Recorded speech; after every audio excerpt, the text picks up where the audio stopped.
Hello, Homestead. How are you doing? This is Greg Giglio, principal of Homestead High School. I'm coming to you with another recorded version of the responses to the surveys that you have been sending in to me, which has the Rosebud Thorn survey, which is where you send us either compliments or ideas or some questions you have for us. So this is for the week of May 11th. So I'm going to share my screen with you as I go through the PowerPoint here. And we're going to just keep going through. So again, this is for the week of 5/11. Here's some quick announcements. So Monday, May 25th is Memorial Day, so there won't be any school happening that day.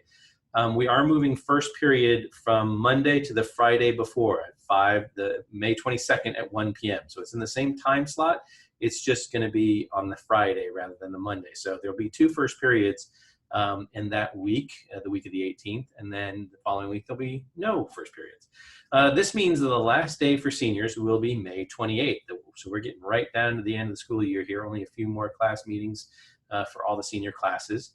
You should be getting some information soon about senior checkout, and that will be happening the week of June 1st. Basically, senior checkout, we will be dividing up the day, or the next couple of days from June 1st to the 4th, having students come during specific times. We'll be sending home the kinds of items that we need them to return to us. They'll drop those off. We'll give them back some of their items, and then we'll be moving on from there.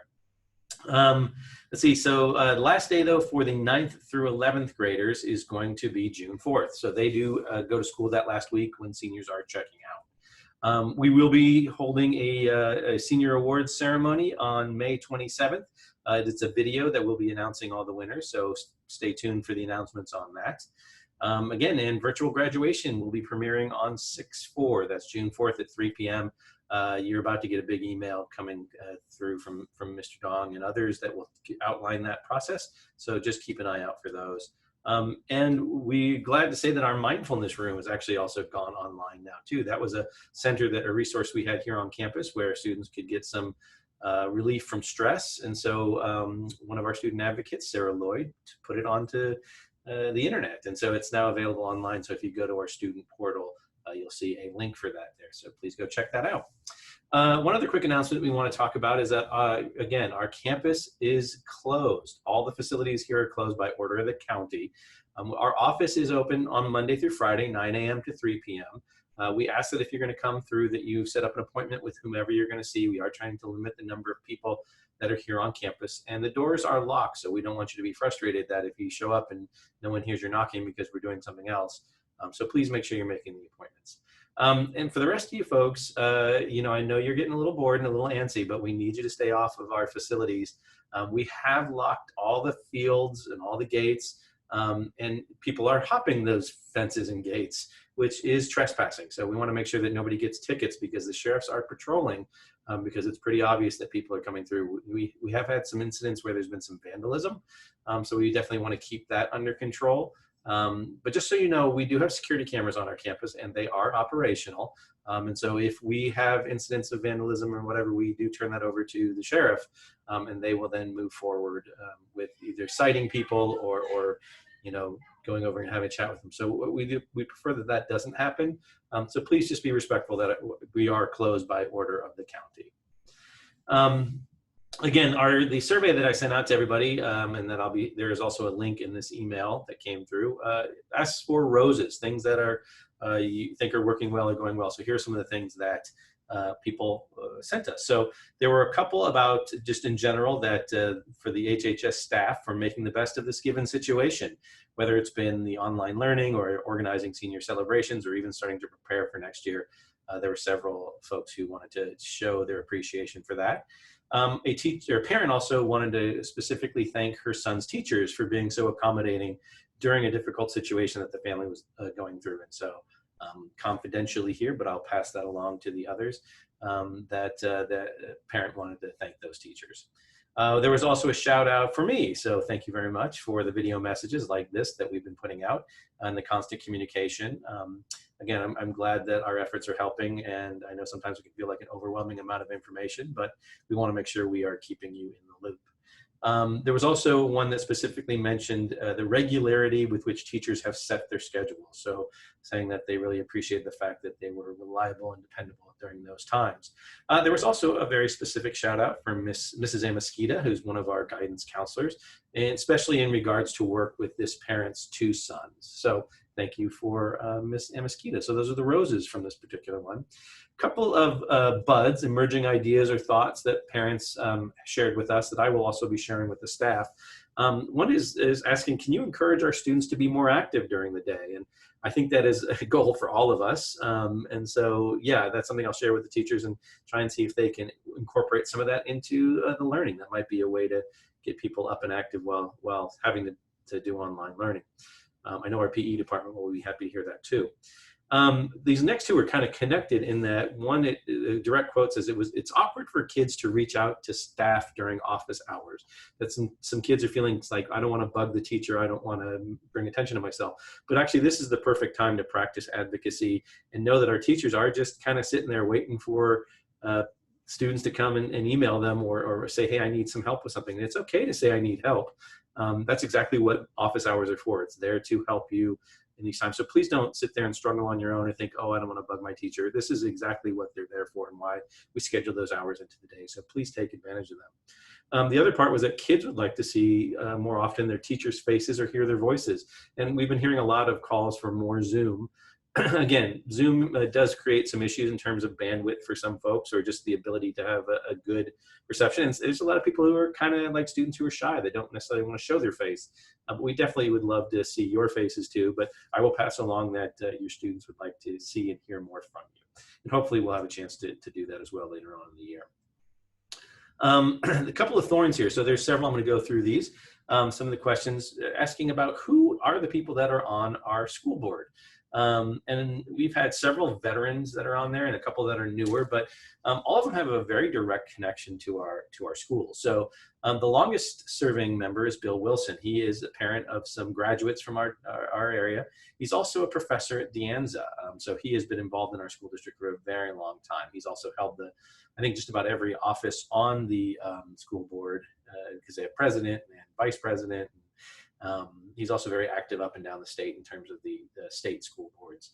Then our next longest running or serving board member is Jeff Moe. He is also a parent of some graduates from our district. He is a businessman. His wife also helps with the foundation, so very connected to our district. After that, you have Dr. Roy Rockland, who is a retired science teacher from Limbrook. And he was also a parent of some students in our district as well, too. He has a PhD, so he's definitely an educationally centered person. The 2 newest folks that are on our board are Rosa Kim. She has a current student in the district. She also was running the Korean language school that was just around the corner from us. So she definitely has some direct understanding of education. And she is serving in her first term. Also serving in her first term is Naomi Nakano Matsumoto. She is the parent of graduates from our district as well, too. She has a background in social work, serving her first term. So again, that's our board. You can always contact them by looking up their emails on our district website. But we really appreciate their support and their work, and they do a lot. They're elected officials, and they do a lot of really great work. One of the questions came up like, how do you get qualified? So that's kind of why I wanted to give a little bit of the background on them there. But the basic, the basic qualifications are not really anything significant. You have to be a registered voter. You have to be a resident of the district, and that's true for all of them. You have to have a high school diploma or higher. And again, I think I showed that all of them definitely have higher than that. You shouldn't be convicted of a felony. So none of them have that either. And you should not be a current employee or related to a current employee, and that is also true for all 5 of those.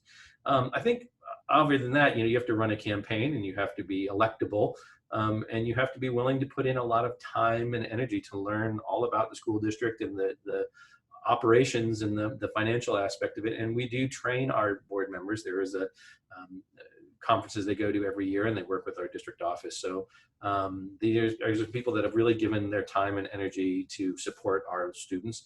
And we've had a really great history of great board members for the last 20 to 30 years. We've had just amazing people that have really helped develop our schools.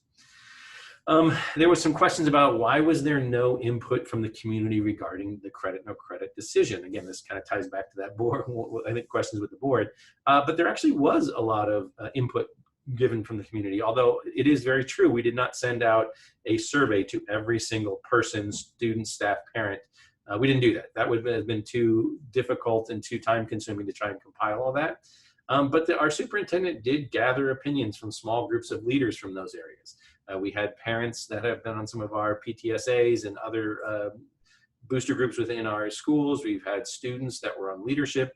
We also had members of our staff groups represented on those.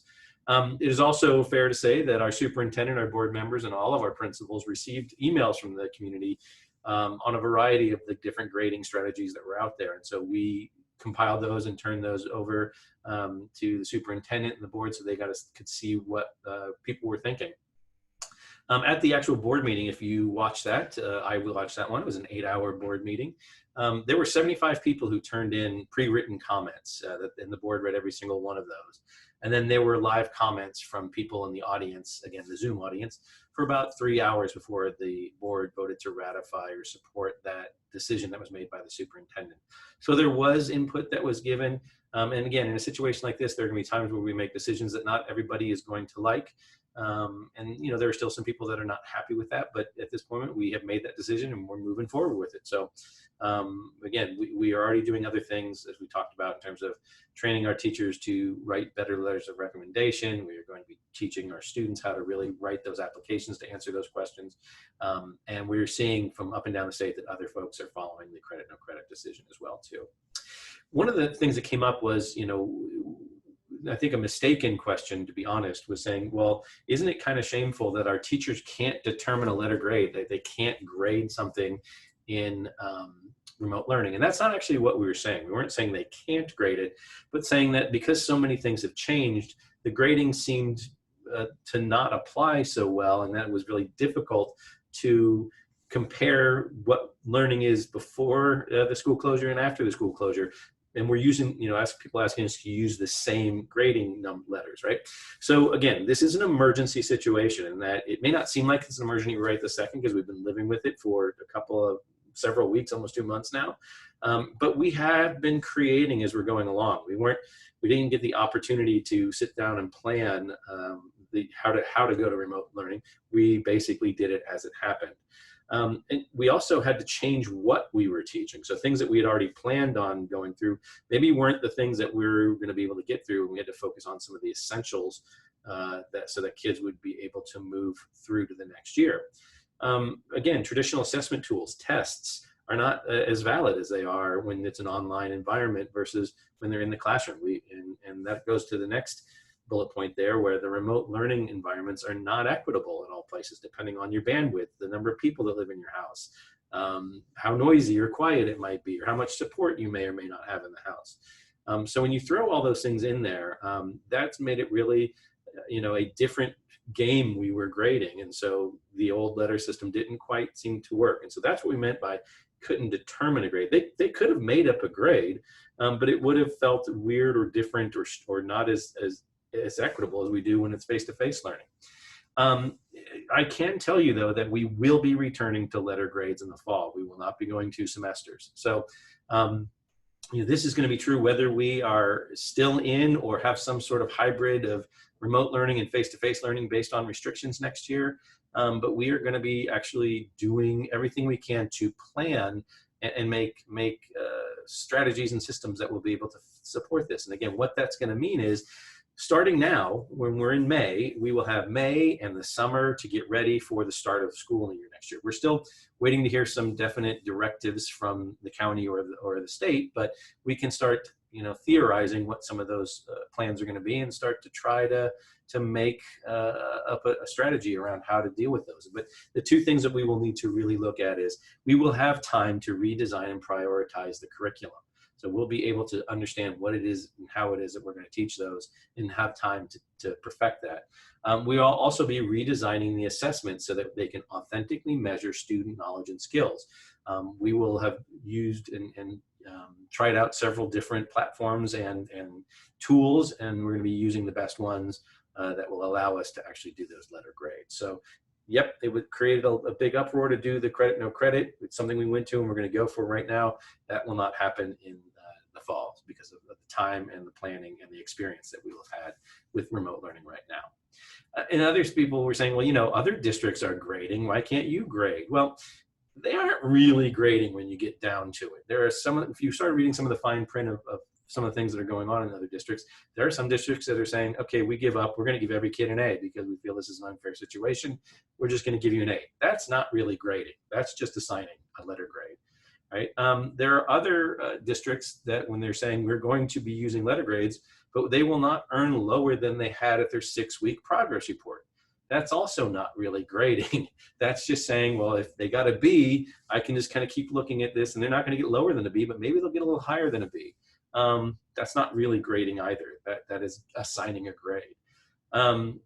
They also, in some of the other districts that are using letter grades, they've removed the requirement for attendance and submission of work. Like again, if I'm a kid who has an A and my grade will not go lower, I don't have to attend. I mean, they want them to attend. I'm sure they're not asking them to stay home and not attend the Zoom classes, but in reality, when we've talked to some of those other districts, kids don't have to attend or submit work if they get a guaranteed grade, right? Why would you do the work? And also, they don't really have a way of validating the assessments either, just like we don't. So how do they really know that a kid earned an A on that test or they really wrote that essay? So, I mean, that's the same problems we face. But so other districts may be assigning letter grades, but they're not grading. So again, I know that sounds like semantics, but that's the key issue when we're looking at grades versus credit, no credit. Moving on towards graduation, there were some questions about when are we going to get our caps and gowns? Can we have our caps and gowns for the virtual ceremonies, that kind of stuff. There should be an email coming out today as well from Mr. Dong that's going to outline a whole lot of how to get these and where to get these. One of the issues is it's just like everybody else. We never used to need our caps and gowns until that last week of school when we would have seniors check out. And then they would hang their gowns and be ready for graduation. Well, we asked them to move up the delivery date, and as you can imagine, every high school in the state and in the country was asking their folks to move up the delivery date. So we were able to boost it up by about 2 weeks. That was at least our goal. But I don't know that they're going to be here in time for us to use for the virtual graduation ceremony. So I do apologize for that. I know that'll be a bit of a bummer, but we know that we try to move it up as quickly as we can. What we will be doing though is trying to get them out to you earlier than senior checkout and trying to get an opportunity for you at senior checkout to do a picture on campus with a professional photographer and your graduation gowns. And so what that'll kind of look like is you'll drop off the stuff you need to drop off. You'll pick up the stuff you need to pick up. You drive, you keep driving. You get to the photo spot. You jump out of the car with your cap and gown. There'll be a background professional photographer. They'll quickly snap a photo and then you'll drive along. And so we'll get those pictures out to you just like we would at graduation. So that is something that will be happening. And again, as long as we can get the gowns in time for that, if we keep finding that lots of things are getting delayed in terms of delivery. So we're hoping that we'll be able to get them in sooner though. Talking about graduation, we also have some staff who are graduating from Homestead this year in terms of retirements.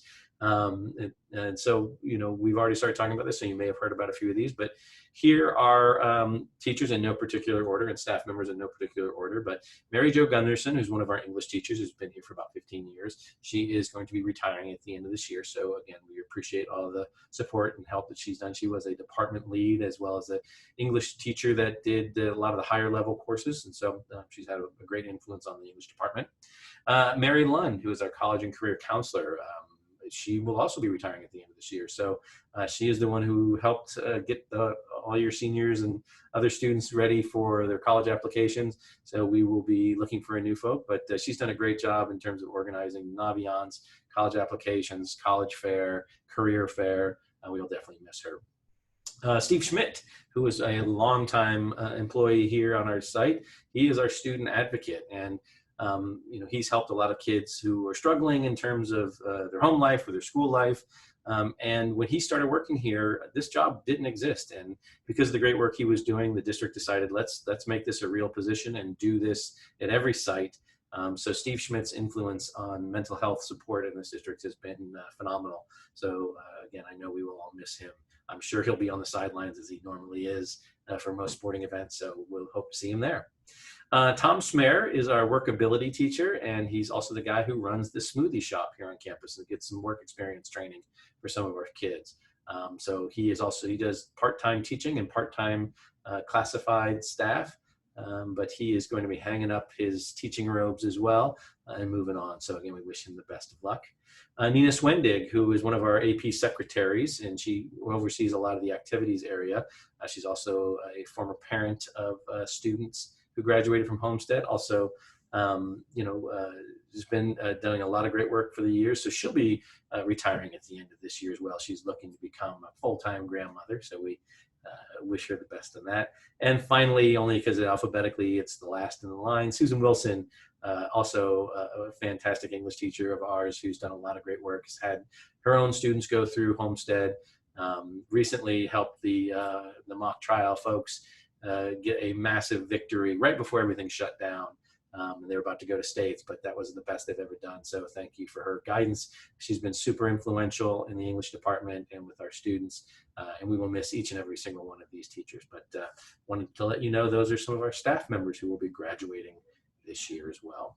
Also want to throw out a couple of staff recognitions. This is the time of year when we nominate the folks who are our leading classified staff member and our teacher of the years. So first off, our classified staff member of the year is Nina Swendig. Yes, the one who's retiring. But again, Nina has done a great job in working with events and our activities and calendars. And so she's done a really great job, and we will definitely miss her, but she is our classified staff member of the year. And our teacher of the year is Amber Tanger. Amber has been with us for about 4 or 5 years now, and she came to us from elementary and made a great leap up to the high school. She works in our resource department and also teaches an inclusion government class with Miss Heaton. She was also given an award, a Murphy Award, with like the top educator in the city of Sunnyvale this year. So this has been a year of accolades for Amber, and we're super happy to have her here on our campus and super proud of the work that she's done. So congratulations both to Nina and Amber, who are our classified staff member of the year and teacher of the year. Again, we do ask that you stay in touch with us. I know it's hard to do so when you don't get to see us as often, but please email us directly. We are here. We're either working on site or working remotely, so we're happy to get back in touch with you whenever we can. And again, I mentioned this Rosebud Thorn survey. There's a link in the email that this video came with, so please feel free to jump on there. I do respond, whether you've asked for a private response or a public response. And so please stay in touch and let us know what you're thinking. Want to say also a belated Happy Mother's Day to everybody. We wouldn't be here if it wasn't for our mothers. So please, and we can never stop celebrating them enough. So Happy Mother's Day, everybody. Take care and be well. So until then, I will see you next time. Bye.